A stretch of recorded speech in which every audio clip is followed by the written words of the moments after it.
I would have been such a fool to have said no. And actually, Jim and I, we have sort of talked over the years about trying to come up with something to do together, find an opportunity to work together again. And I obviously, really loved the first film. I was one of those people who, it really got me. I really understood all the subtle and not so subtle themes that ran through it, and I found it very powerful and extremely emotional.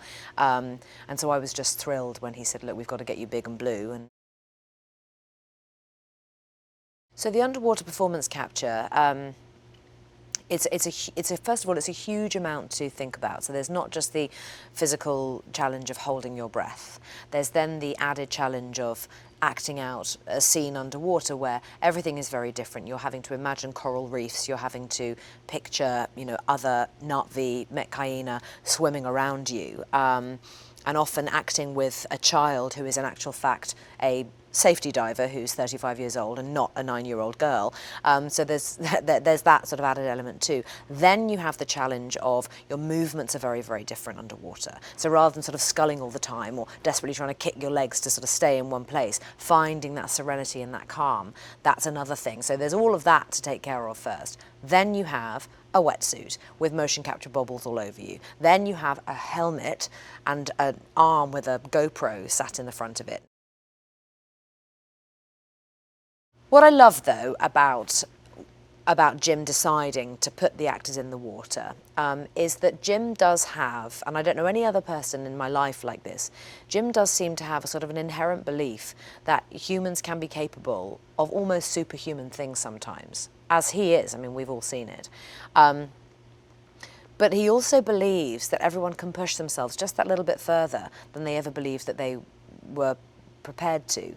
And I love seeing him encourage people to go that extra mile and try that new experience that they were afraid of or daunted by. And luckily for me, I wasn't daunted by any of it. But if it weren't for Jim saying, you could do all this water stuff if you want to. I mean, we could always get the stunt people to do it. I'm like, do you know me? Of course I'm going in the water. So it really has been it's just been fantastic, sort of mind-blowing, really. It is remarkable how much is being picked up in terms of your physical movements, and how, we walk in a particular way. The Na'vi don't walk just like a regular human being. There's a sort of a composure to it, and a real strength and a groundedness. They walk in a very fluid way with their legs. They almost lead with their hips. Their shoulders are very upright. It's different, not kind of like a slouchy human who probably doesn't think about how they're holding themselves when they walk down the street.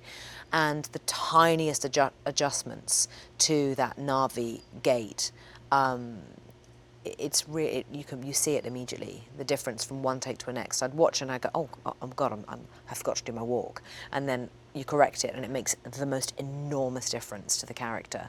So learning to appreciate the subtleties of movement has been really great, actually. Yeah, really interesting.